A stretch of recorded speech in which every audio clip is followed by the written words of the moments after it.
ये जिनेंद्र प्रभु की वाणी सुनने की ललक एक लवज कान में पड़ गया। सुनी हुई घटना चोर की आपने, देवों की छाया नहीं पड़ती है, और उससे वह चोर बच गया। पुराने जमाने में इतना हमारी महिलाएं पढ़ी लिखी नहीं होती थी, इतने एजुकेशन शिक्षा के साधन नहीं थे। अगर तत्वासूत सुनने मिल जाए तो बड़ा उत्साह रहता था। जिनवाणी का एक एक वचन बहुत महत्वपूर्ण है। आप कहां से बोल रहे हो? मैं सामान्य कोर्ट में ही ले चलता हूँ आपको।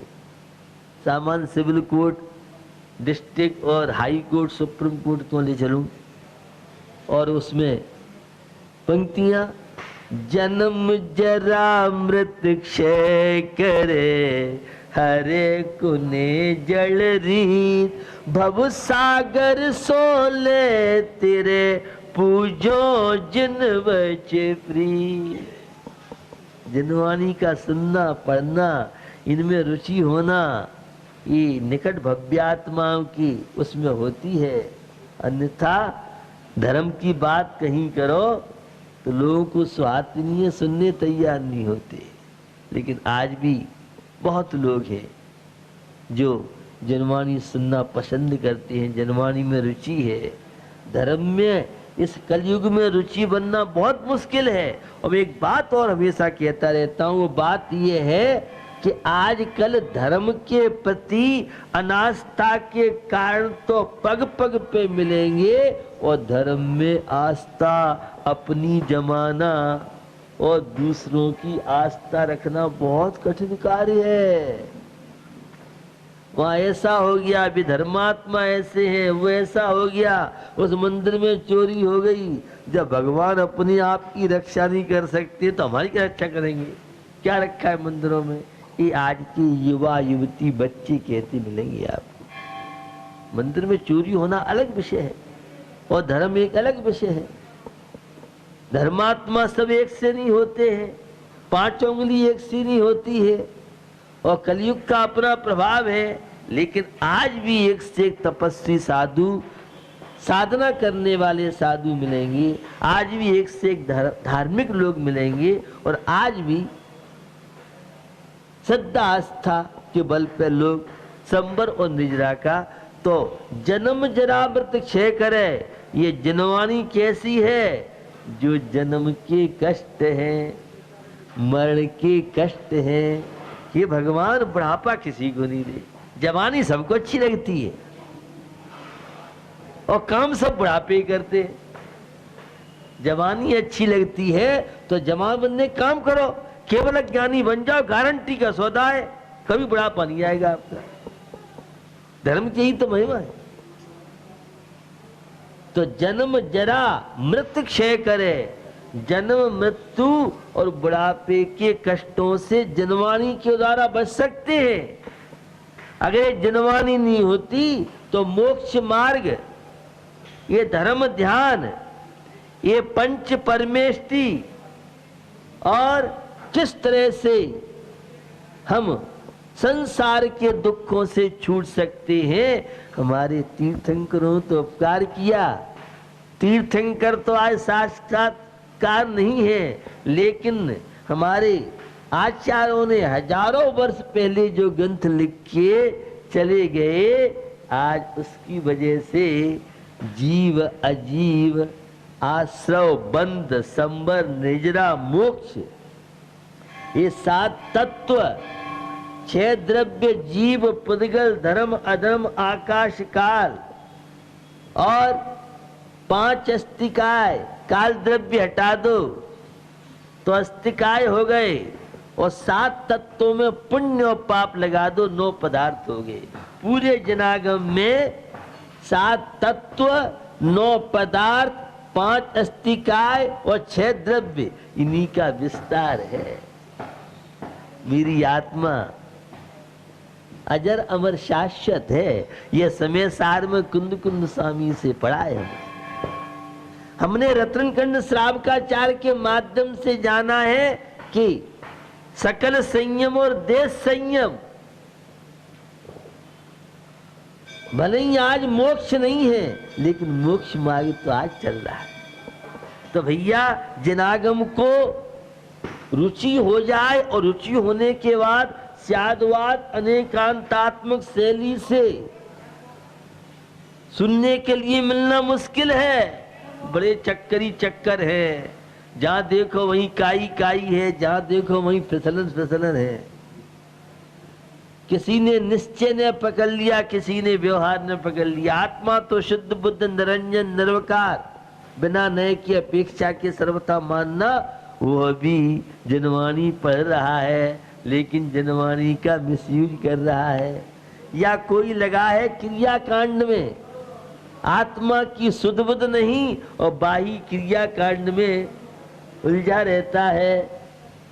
तो भैया यह भी अशांति की स्थिति है, यह भी तनावों की स्थिति है। तो हमें यह नर जीवन मिला है तो नर जीवन को समझो। यह स्यादवाद अनेकांत वाणी का सुनने के लिए मिलना, पठन पाठन बहुत मुश्किल और दुर्लभता से सब चीजें हमें प्राप्त होती हैं। तो नर जीवन हमें मिला है तो इस जीवन का उपयोग करें। तो विपुलाचल पर्वत पर भगवान महावीर की देशना हुई। ये संसार क्या है? दुख में है संसार। अनादि काल से पुण्य और पाप के चक्कर में ये आत्मा उलझा हुआ है। पुण्य कर्म के उदय में ठंडी ठंडी हवा चल रही है, पाप कर्म का उदय आता है, तेज गर्मी पड़ती है। तो असाता वेदनी कहता है मेरा एक छत्र राज्य है। तो सर्दी कहती है छुटर रहे हम तो। असाता वेदनी का तीव्र उदय आ गया, तेज सर्दी और उसमें शीतलहर और धूप भी निकले। कई बार आपने देखा है। ये सब संसार के चक्र हैं और इन सब चक्रों में जिनेन्द्र प्रभु की वाणी, भैया ये शरीर तुम्हारा नहीं है, यह वैभव तुम्हारा नहीं है। तुम किसे अपना मान रहे हो? किसके पीछे दौड़ रहे हो? जिसके पीछे दौड़ रहे हो उसकी कोई कीमत नहीं है। ये मेरी दादी है, ये मेरे दादा, ये मेरी पत्नी है, ये मेरे पति है, ये मेरे बच्चे हैं। कब तक? जब तक शरीर में आत्मा है तब तक तो सब संबंध है। और आत्मा के निकलने के बाद इस मिट्टी को कोई दो कौड़ी की नहीं पूछता है। पता है क्या? सब जानते हैं। आप अकेला अवतरे मरे अकेला हो, यो कब हूँ या जीव को साथी सगान को। हमें रत्नखंड श्रावकाचार्य बताता है भैया ये शरीर तो नश्वर क्षण भंगुर है। सम्यक दर्शन की 8 अंगों की चर्चा उसमें की है, सम्यक ज्ञान की चर्चा की है, सम्यक चारित्र की चर्चा की है। इन अणुव्रत और महाव्रतों के माध्यम से विकास करो।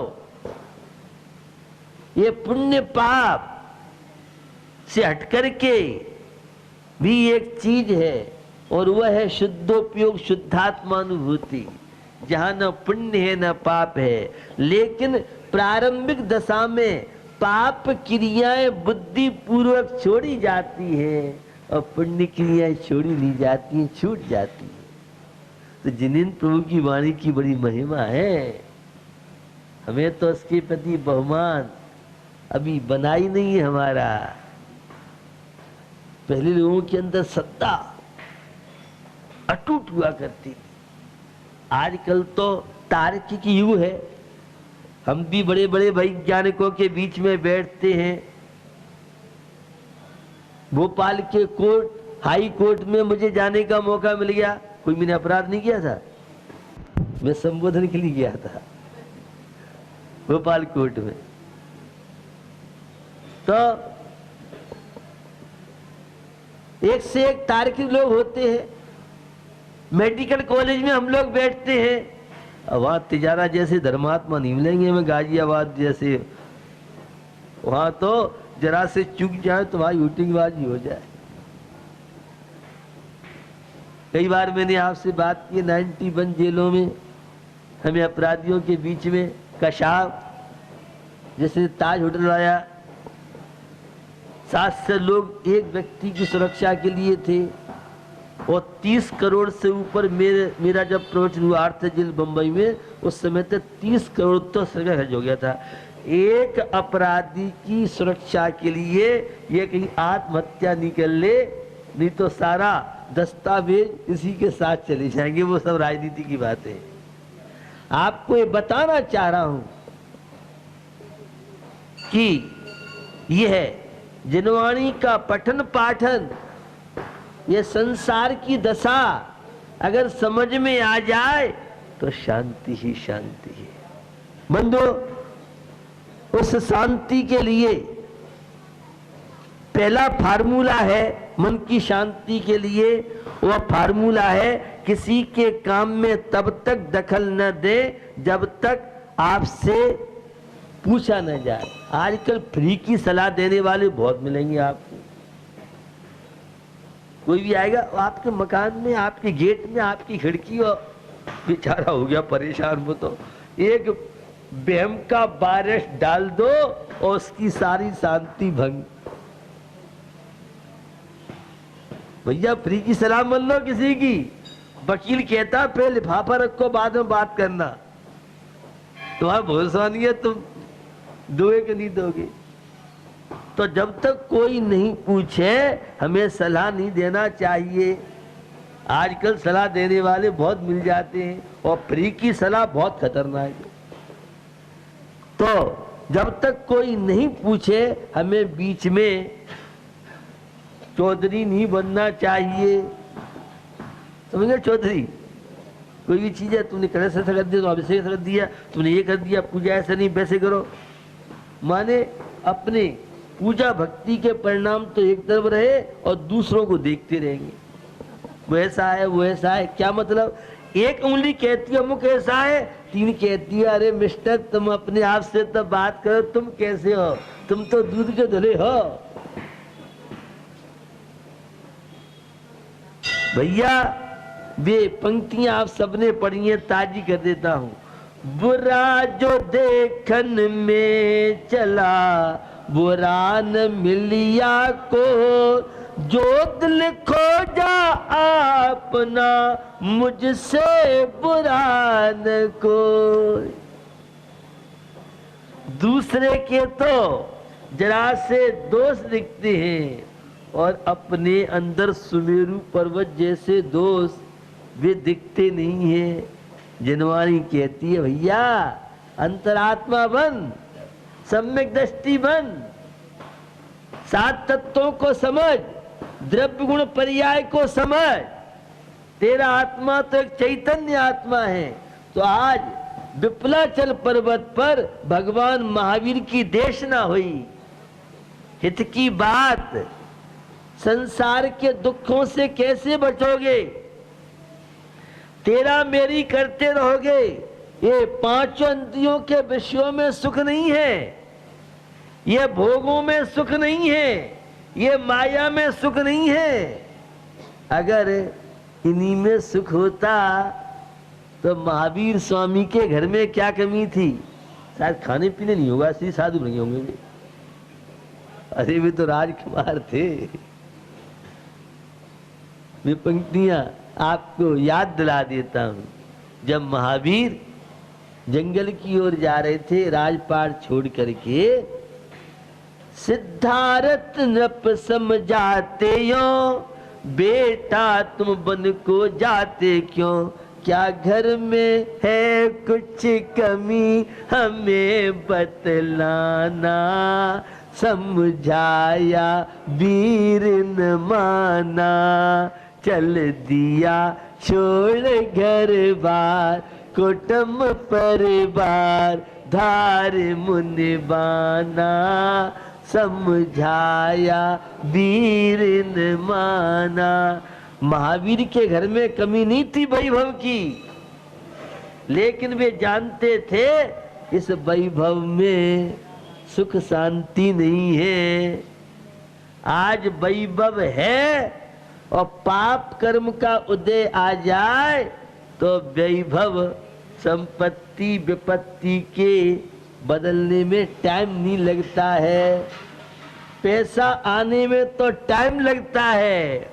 और एक फोन में शेयर मार्केट डाउन हो गए तो सारे दादा परदादाओं का सोना चांदी था सब लग गया हिलने। सोच तो सही। ये हमें देशना से सुनने मिला, संसार में कोई सुखी नहीं है। सुखी कौन है? जो श्रावक धर्म का पालन करने वाला है। दूसरी बात है माफ करना और कुछ बातों को भूलना सीखो। ये माइग्रेन, ये सिर दर्द, ये तनाव, ये टेंशन, जो जितना प्रतिशोध की भावना रखेगा, ऐसे लोगों के लिए Apollo hospital, Gangaram hospital, AIIMS hospital, Alwar का और नर्सिंग होम खुले हुए हैं। उनमें बहुत अच्छी आपको सेवाएं मिलेंगी। भैया माफ करना सीखो। बहुत कठिन कार्य है। ये धर्मात्मा बनने की बात कर रहा हूं, ये भगवान महावीर की देशना की बात कर रहा हूं। दूसरों की गलतियों को माफ करना बहुत बड़ी हिम्मत चाहिए, बहुत बड़ी ताकत चाहिए। हम तो सारी गलतियों को इकट्ठा करते जाते हैं और खजाना बनाते जाते हैं, और वह फिर